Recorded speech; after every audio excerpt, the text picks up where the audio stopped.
All right, I'll do intro in next slide, but just to kind of say what you're reading there. And by the way, I'm going to share all my slides, so please. There's one slide in the beginning. It's the next slide, and it's kind of small, but everything else is pretty readable. But I'm going to share everything that you see. So please feel free to take all the pictures you want. But okay, talking tonight about AI adoption in business, for your business, your organization, and I'll be talking about my organization, like Susan was saying. You know, some of us are in agencies and some of us are in brand. My entire career, I've been in brand. So what does that mean? So I've been in marketing and digital for a long time. I now work for a company called MeridianLink. It's a B2B SaaS business, and it supports the kind of mid-market banking and credit union space.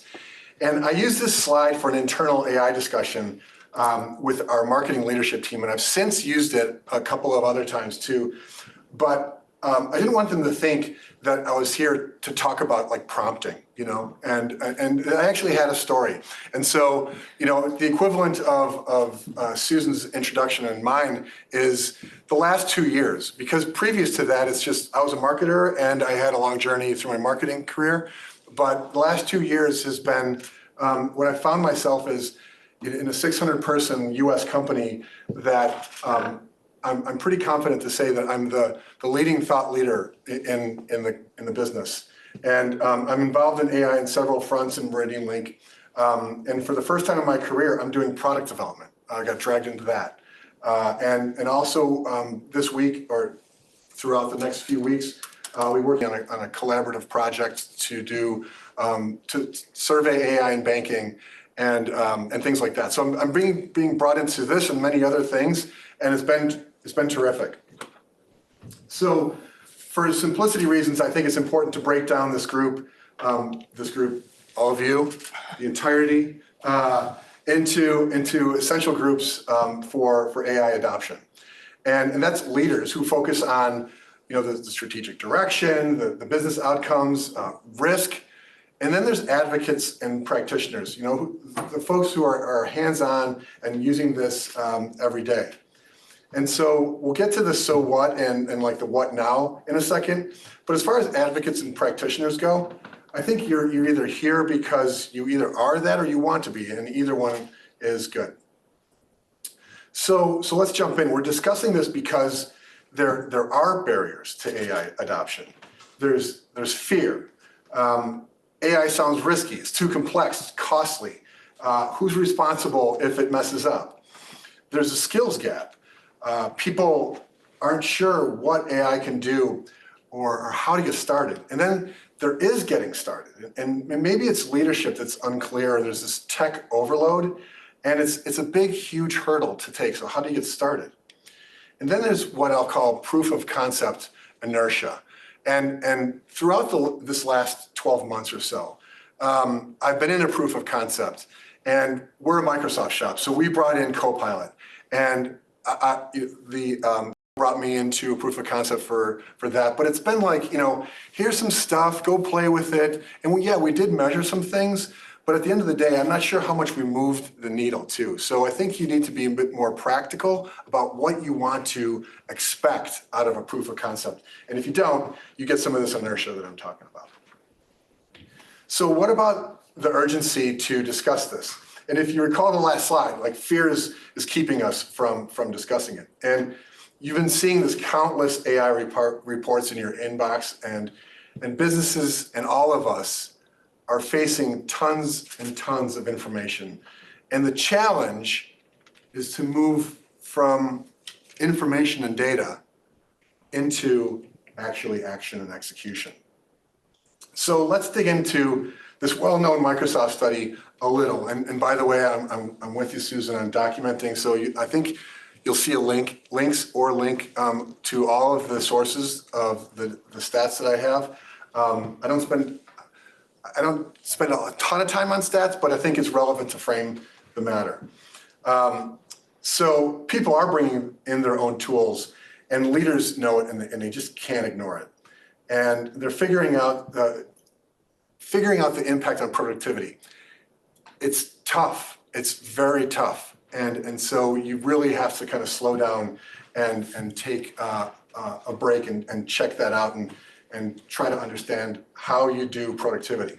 Okay, so 3 out of 4 people are already using AI at work. So nearly half of them just got started in the last 6 months prior to the study, and the study's only a couple of months old. So we know that AI adoption is moving, and it's moving fast, whether it's the one-offs or it's the company.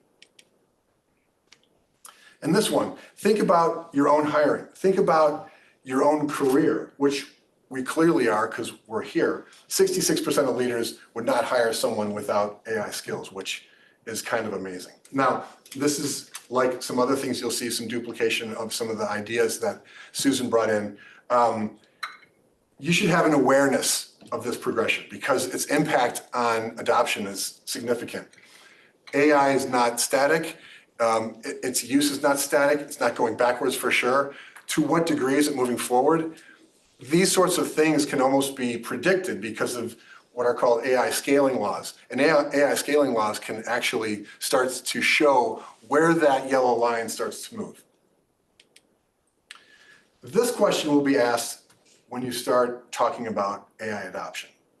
But we need to talk about a few things first. Governance is not like obeying the rules.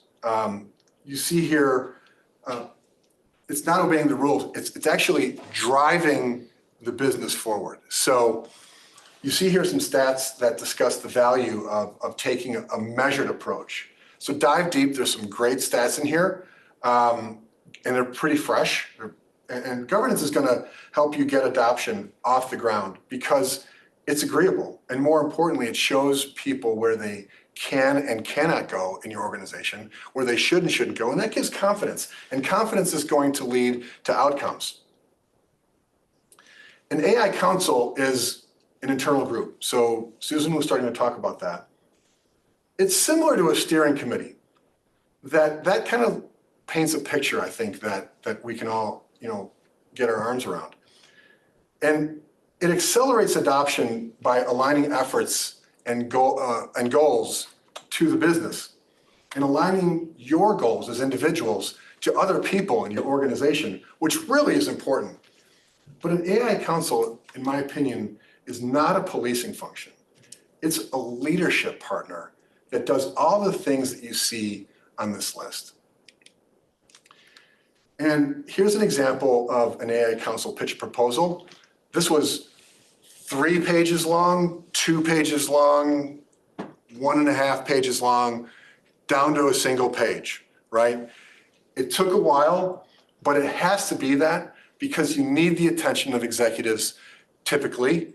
And to do that, it has to be highly concentrated information of things that they need to know and just fluff free. So I'll also put a template to this. I'll just put this actual document in there. And so you can have that as well too. Okay, so natural question, let's get into this. Laying a solid foundation is key to success. Set clear goals and keep up with the constantly changing landscape. Start small, applying what you learn to easy wins that prove value quickly. And stick to efficiency gains. So efficiency, to me, that's what it's all about. Just at the end of last week, if you've been following, Microsoft has been saying they're doing a lot of things and then they don't release, but they did release something significant. Last week, they just released the equivalent to the custom GPT. And it's not as elegant as ChatGPT, but they released it and it's great. It's what I've been waiting for. Why? Because we're a Microsoft shop, and when you do a custom GPT in Microsoft, and they call them agents, and it's a bit of a stretch, right? But when you do a custom GPT in Microsoft and Copilot, it's secure. You can put all the information you want and all the IP you want in this thing and use it. And you're not going to share it outside the organization. So I did my first GPT about 11 months ago. I'll talk about that in a second. But so efficiency. I had 9 minutes before a meeting this week. I think it was Tuesday. And on Monday, I had created a custom GPT in Copilot for a product. I'm a PMM, a product marketing manager for a couple of products at MeridianLink. And I created this custom GPT, and it's great. It's awesome. It works fabulously. And if you don't know about custom GPTs, get into those because they're everything. And I can talk more about what those are. But I was 9 minutes ahead of this meeting, and I took all the work. This meeting was going to talk about a media company with whom we're doing a fireside chat next month, and I had 9 minutes to figure out 10 questions, and they weren't even expecting it. And a long story, just a little bit longer, is I got those 10 questions, and it was miraculous, and I think they only questioned one of them. So there's a lot of prompting in there, but efficiency, right? That's just the pinnacle of efficiency, is taking 9 minutes, something that would have taken me a day, probably. Okay, so I'm not giving you this eye chart to overwhelm you, but rather really to encourage you. And there's all sorts of use cases out there. There's, just to go to the Marketing AI Institute and smarterx.com, you'll see a jobs GPT, and you'll see that that's very useful for this as well. So all of these have data associated with them, all of these use cases. And some are structured and some are unstructured, and that's okay. Both will work. I find that content creation and that whole process is, for me, where I find the most efficiency, but I've used a lot of these already for other things too. So I'm showing you this because if you noticed, this is the one on the left there, the orange one. And I found this, and it was really cool, but it was like low res, and I dumped it into ChatGPT and I said, make it a table for me, and it made this thing on the right. And then I formatted it to this. So efficiency, right? It just cuts down everything. Think of these custom GPTs I was just telling you about, and you can train these apps and train them to think like your audience, or be like your audience, or you can train them to be like you. For your audience, I got one more story for you on this GPT. If you're familiar with Gong, Gong is a nice little platform that records and does all sorts of magical things with sales calls. And they happen all the time in my company. There's like probably 20 a day that are in Gong. So it's just this constant flow of data. And I took 20 of these Gong calls for one of my products, and I think I only had to go back like 2 weeks to get 20 calls, each with like 5 people and 5 customers, and each for like an hour. So imagine all of that information being brought into a GPT that's now talking like a buyer persona for us. And so that now talks like our audience. It's great. So train it to be like you as well too. Take all the blog posts and all of the ebooks and all the things that you've done asset-wise and dump it into a GPT. And this is where AI can help you. And this is where, adoption starts to take shape. So as far as the team goes, my advice would be to create spaces where teams can share AI insights and results. Stay updated on the AI trends that keep you informed. Poke around, try new AI tools regularly to discover some unexpected stuff, and then share that stuff. So at MeridianLink, our messaging talks, and Susan was talking about a maturity model, but we talk about in our messaging, we talk about a digital progression model. Same thing with banks and credit unions. So where are these banks and credit unions at with their digital journey? I feel like it's kind of the same thing. And in this case, AI literacy has 4 stages. It's avoidance all the way to fluency. And moving teams throughout or forward quickly through this is going to increase competitiveness. So challenges, right? Lots of challenges. Most of them are going to be fear, I think. But as you get into all of this, make sure that you're getting your data in order. See the top one at the top?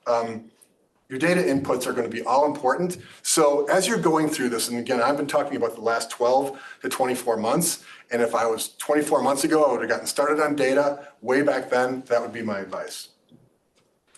So if an organization chooses to avoid AI, I feel this would eventually lead to relative higher costs for that organization. It's not a stretch to say lost revenue either, and for sure, outdated services for brands. And falling behind smarter competitors it's not an option. So what's next?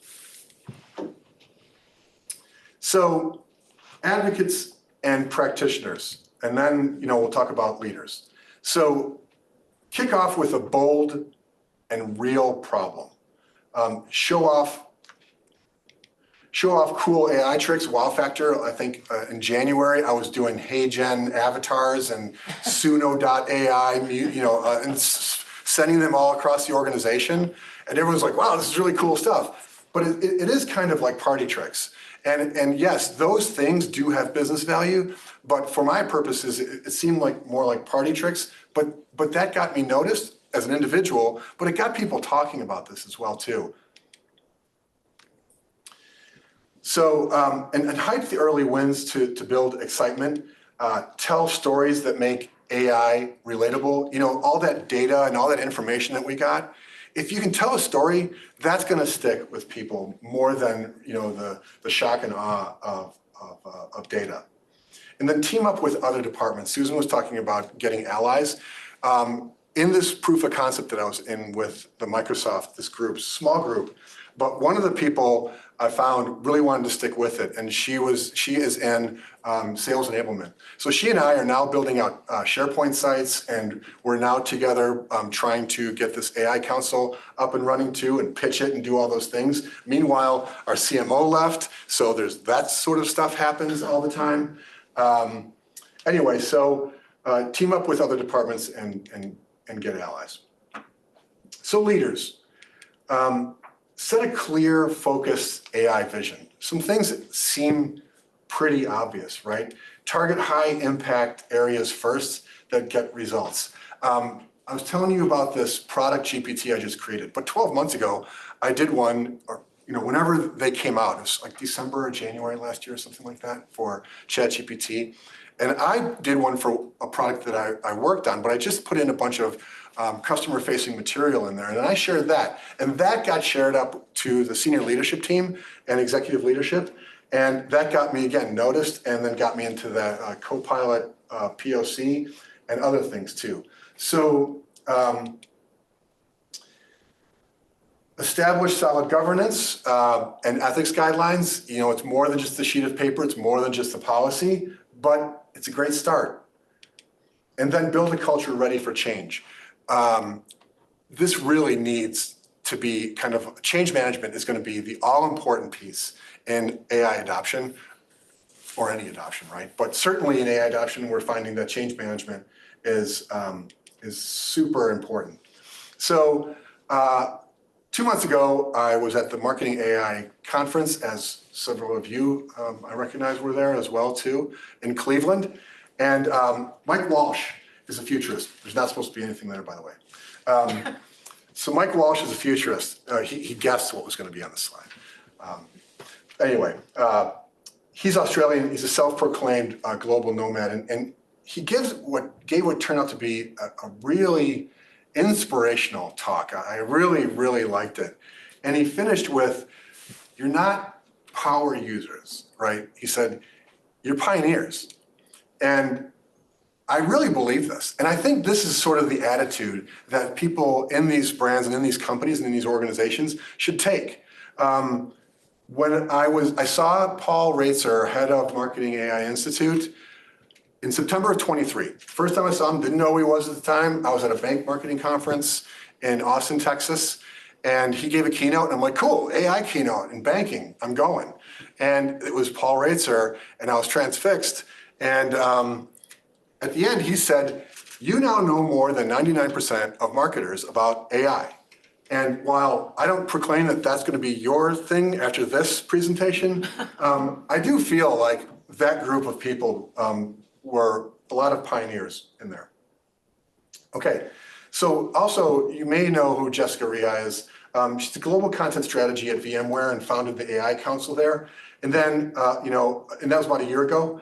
And she was a big Jasper user, a marketing AI platform. And then Jasper hired her, and now she just goes around speaking at conferences. But she said, if you're doing anything in generative AI, remember, you're doing more than most. And I really believe that that's true. Hats off to Jessica, and I got a link to that one. See, I'm sourcing everything I do.